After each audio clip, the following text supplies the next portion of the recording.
Tiger Jairam Mahato Dumri के माननीय विधायक जयराम महतो एक सभा में पहुंचे थे और उन्होंने सभा में छौड़ीबाजी लौंडीबाजी पर एक बड़ा बयान दे दिया। और आखिर छौड़ीबाजी लौंडियाबाजी पर टाइगर जयराम महतो क्या कहने लगे। नमस्कार, मैं प्रिंस कुमार सिंह, आप देख रहे हैं पॉजिटिव टॉक्स। अगर अभी तक आपने चैनल को सब्सक्राइब नहीं किया है तो खबरों से अपडेट रहने के लिए कृपया चैनल को सब्सक्राइब कर लीजिए। और जो लोग ऑलरेडी कर चुके हैं तमाम लोगों को सहृदय धन्यवाद। अब वापस आते हैं अपनी खबर पर और जरा आप वीडियो देखिए। युवा अवस्था में है, अभी आप किशोर अवस्था में है, अभी आपके पास शारीरिक आकर्षण है, लेकिन याद रखिएगा शारीरिक आकर्षण जीवन भर काम नहीं आता, आपके कर्म का आकर्षण काम आएगा।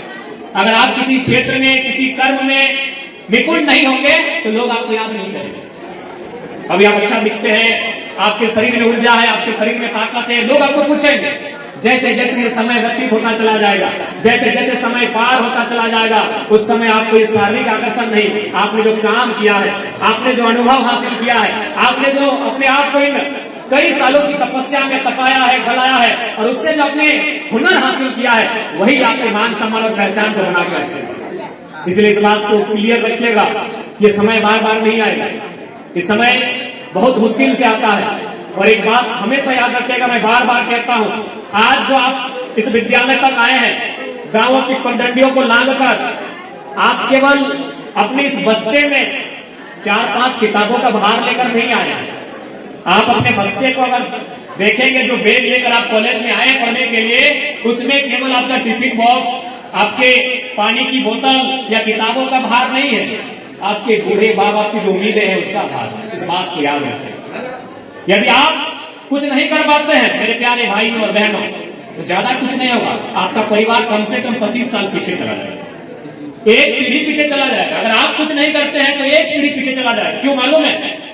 क्योंकि अगर आप कुछ नहीं कर पाते हैं तो उम्मीद हम क्या करेंगे कि मेरा बेटा या मेरी बेटी कुछ कर, तो उसके बनने में, उसके तैयार होने में कितना समय लगेगा। अभी आप 15-16 साल की उम्र में है, लगभग 7-8 साल लगेंगे आपको विवाह में, उसके 20-22-25 सालों में आपका बेटा अथवा बेटी तैयार होगी, यानी तब तक आपको इंतजार करना होगा कि नहीं करना होगा। इसलिए इस बात को हमेशा याद रखिएगा, आप केवल पीछे नहीं होते हैं, आपका परिवार 20 से 25 साल पीछे चला जाता है।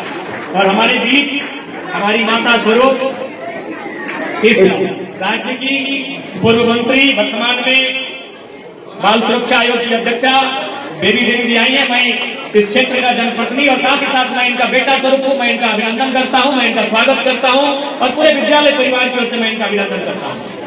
तो प्यारे बच्चों, इसलिए इस बात को अंदर जहन में डाल लीजिए कि आप जिस विद्यालय तक की दूरी तय किए हैं, ये केवल आपका सफर नहीं है, ये आपके बूढ़े माँ बाप की उम्मीदों का सफर है। आपके माता पिता, उनसे कभी पूछिएगा कि जब आपके जैसे थे, जब उनका समय था स्कूल में कॉलेज में जाकर पढ़ने का, तब क्या वो पढ़ना चाहते थे या नहीं, क्या वो चाहते थे कि नहीं कि उनके आंखों में जो सपना है उसे पूरा किया जाए। लेकिन परिस्थितियों ने, आर्थिक अभाव ने, उस समय की परिस्थितियों ने शायद उनको ऐसा करने ना दिया हो। लेकिन आज आपके माता पिता देखिएगा, अपने हाल को छुपाकर, अपनी परिस्थितियों को छुपाकर आपको विद्यालय तक भेजते हैं, आपको दूर दराज क्षेत्रों में भेजते हैं पढ़ने के लिए, आपको छात्रावासों में भेजते हैं पढ़ने के लिए। क्यों? क्योंकि उनको भी मालूम है कि मेरे साथ जो हुआ वो मेरे बच्चों के साथ हुआ। आज जब आप सुबह घर में उठते हैं तो सबसे पहले घर में कौन उठती है? आपकी माँ उठती है। कभी भी आप गौर करिएगा, जब आप सुबह अपने बिस्तर से अपनी नींद को त्याग कर उठते हैं और सामने सबसे पहले किसे पाते हैं? अपनी माँ को पाते हैं। और उनके हाथों में एक झाड़ू होता है, उनके हाथों में रात का जूठा हुआ बर्तन होता है, वो मांजती है, वो झाड़ू लगाती है, वो झाड़ू पोछा का काम करती है। क्यों मालूम है? आपकी माँ क्यों ऐसा करती है?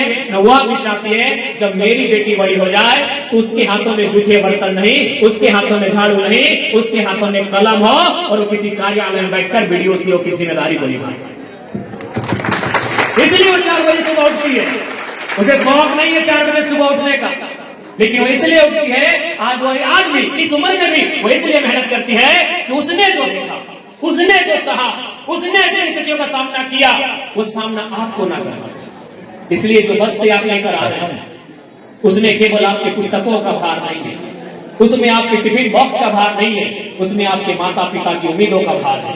अब ये आपको तय करना है उस उम्मीदों को कितना बड़ा पंख दे पाते हैं, ये आपको तय करना है। क्योंकि आपके गुरुजनों का काम है आपको रास्ता दिखाना, उस रास्ते पे चलना।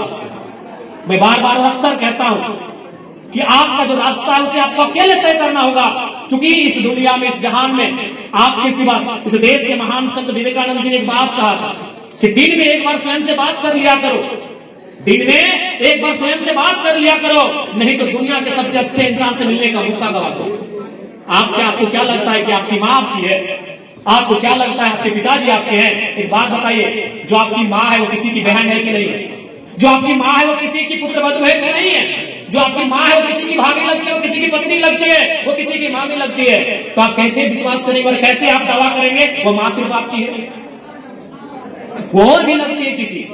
इसलिए आपके लिए अगर 100% और 24 घंटा कोई है तो केवल आप। इसलिए आपको तय करना होगा। रास्ता सभी बताएंगे, प्रिंसिपल महोदय रास्ता बताएंगे, प्रूफ मैडम रास्ता बताएंगे, रास्ता हम भी बताएंगे, लेकिन रास्ते में चलना आपको तय करना होगा कि आप किस रास्ते उस रास्ते में चलेंगे। क्योंकि आज के दौर में समय इतना नहीं है। इसलिए मैं आपको स्पष्ट कहना चाहूंगा कि ये समय बहुत बहुमूल्य है, बड़ी मुश्किल से आपको मिला है इस दौर में। और आज के दौर में यदि आप चाहते हैं कि स्थापित हो सके तो आपको समय के साथ चलना होगा। और एक बात अंत में कहेंगे, समय का अभाव है, क्योंकि आज विनोद बाबू की पुण्यतिथि है, पूरे राज्य में जगह जगह कार्यक्रम होते हैं, हम लोग को उपस्थिति होना बड़ा पड़ता है। अंत में इतना ही कहेंगे कि आप इस विद्यालय में कम से कम तो 6 घंटा का समय देते हैं ना। एक बात हमेशा याद रखिएगा कि जहां आप समय दे रहे हैं वहां से आपको निपुण होकर निकलना होगा।